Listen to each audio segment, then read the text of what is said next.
In the new Oxygen Not Included Prehistoric DLC, we have the major threat of an imminent asteroid impact for the players to deal with. The asteroid can only be shoot down with the intracosmic Blastshot, and there are three different ways to craft the Blastshot: petroleum, seacomb, and slime. All three ways are reasonable, and this video will demonstrate how to blast the asteroid with slime in 57 cycles.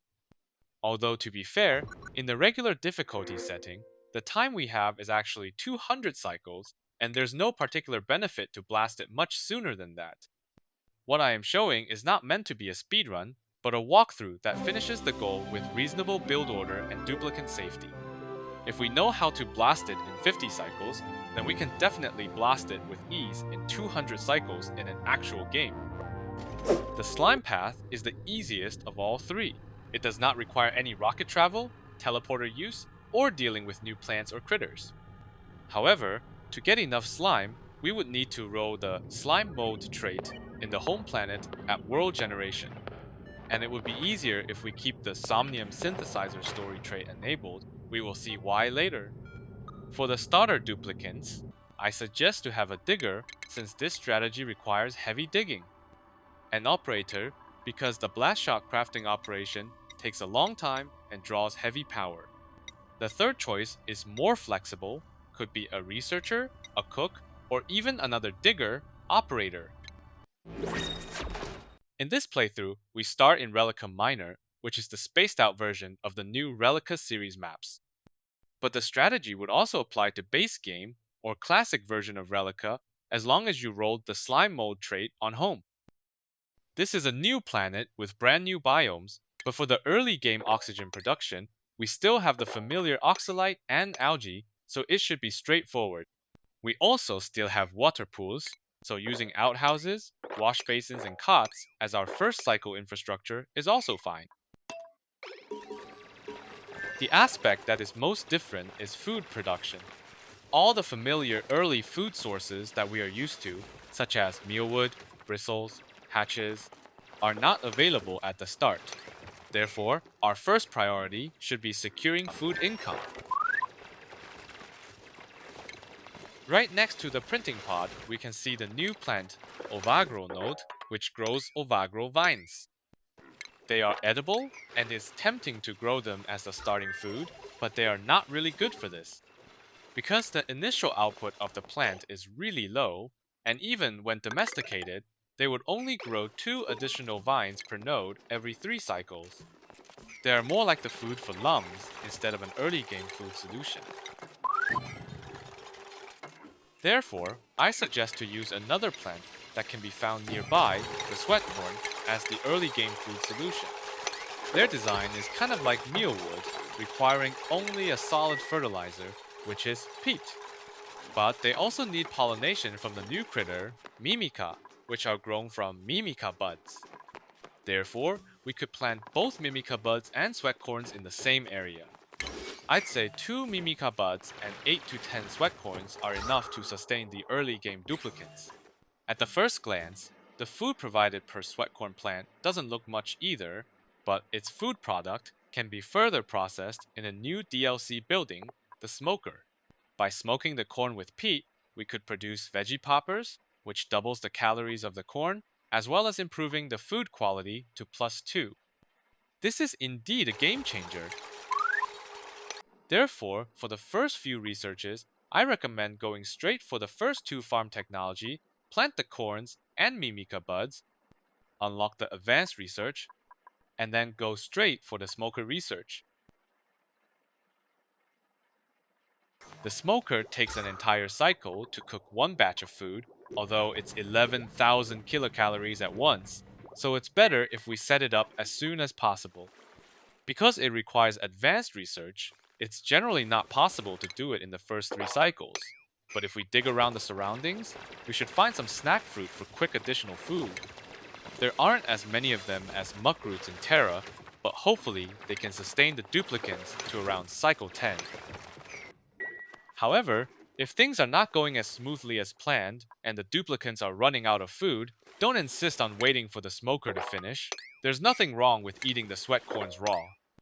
Eating them with half the efficiency is better than starving your duplicants. The mimilet dropped from mimica can both serve as a mimica bud seed or to be cooked in the electric grill as food, which could also help in case of early food shortage. The smoker itself does not need any power to run and does not need a duplicant to operate the process. However, when the cooking is done, it does require a duplicant to take the food out from the smoker, and this duplicant will need a grilling skill level 1 to do so. By the time the smoker finished, most of the duplicants should have earned at least one free skill point, and any of them could execute the smoker emptying job after learning grilling. It's not mandatory to have a dedicated cook early on for this. Finally, it also worth to mention the smoker also requires a gas output to dump its carbon dioxide, so we will need a gas vent to do so. Once we have the smoker and the food supply work out, we can start making preparations for Blastshot production.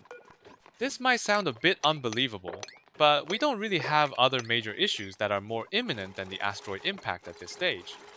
The temperature might look concerning as our base is slightly above 30 degrees, but if we zoom out a little bit, we can see we are surrounded by multiple cool or freezing biomes. We are actually already hotter than anywhere else in our proximity, and we would experience a bit of natural cooling as we expand into other biomes. Also, the new Sweatcorn plant can tolerate up to 40 degrees, unlike mealwood or bristles that could only survive up to 30. Therefore, cooling isn't a big concern, at least until we deal with Demolior, the asteroid.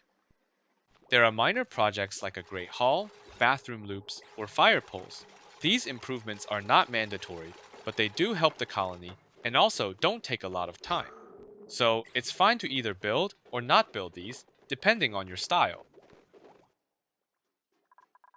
To completely blast Demolior, the asteroid, we will need to shoot it with intracosmic blastshot for 100 times.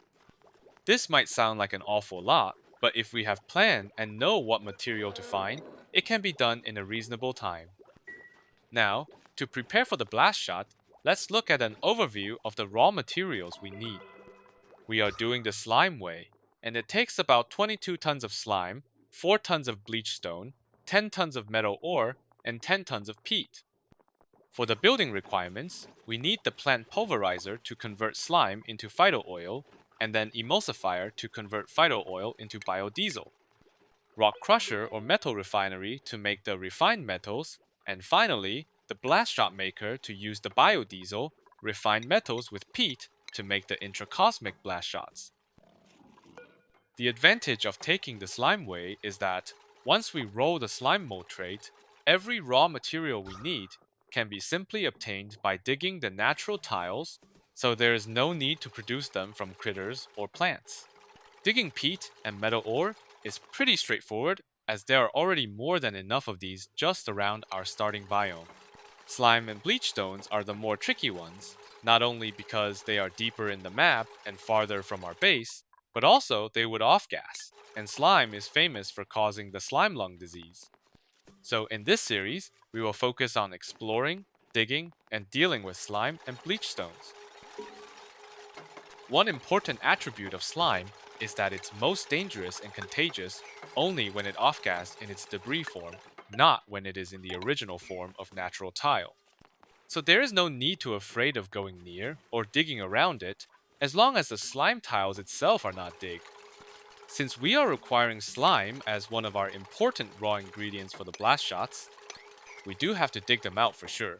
However, they will be overpressured and not off-gas when submerged in liquid or gas with at least 1800 grams per tile, and we can use this to our advantage. What I am doing is to open up the saltwater packet on the top and just drain the salt water onto the slime. When the slime is now covered with a layer of salt water, I started digging out the slime, one layer by layer. Every slime tile that is dug out is immediately submerged in the salt water, so they would not off-gas. No polluted oxygen is spotted when we check the gas overlay, which proves the point. We can then gradually continue to dig down with the salt water naturally falling down with us to safely contain the slime until we have collected all the slime we want in this area. If there are bleach stones mixed within the zone, it is very convenient to dig and collect them as well, since they are also safely contained with liquid more than 1800 grams per tile. It really feels nice that we can deal with two kinds of problematic materials with the same maneuver.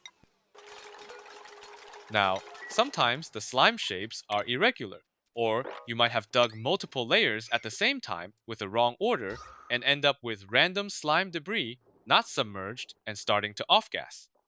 But we don't have to overreact about this.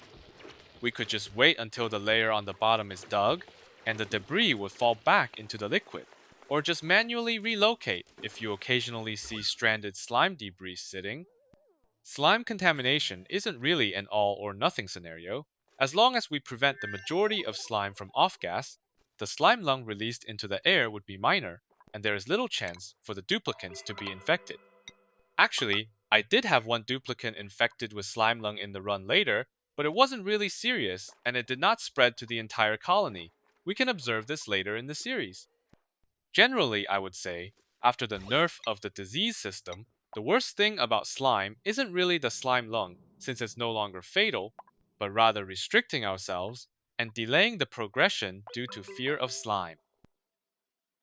For the slime debris we have already dug, we could actually just leave them sitting in the pool until they are actually needed in the plant pulverizer.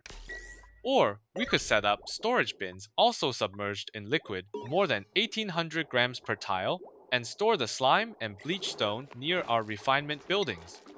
Do note that when duplicants are delivering the slime, no matter to the plant pulverizer or to the storage bin, their job could be interrupted and they would drop the slime somewhere random on the way if downtime or bedtime started. Even if you use auto sweepers and conveyor rails, the slime would off-gas while on the rail unless the rails are also submerged in liquid the entire way. That's why I wouldn't suggest trying to build a 100% no off-gas procedure to deliver the slime. It just really isn't worth the time for something that is not really serious. It is also worth mentioning the slime lung germs won't spread to the liquid it is in, and you can see the salt water is germless. We have not created any extra contamination, and sometimes the liquid you will find to pair up with slime is polluted water, and the slime is on top of the liquid. But we can also dig the slime one layer by layer so the slime debris auto falls into the liquid. Or just dig horizontally and allow the liquid to expand into the dug tile to submerge the slime.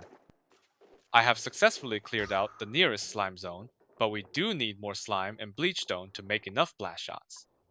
I will demonstrate the process and the tricks for safely digging in more remote areas, as well as the entire blast shot production chain in the next video. See you soon!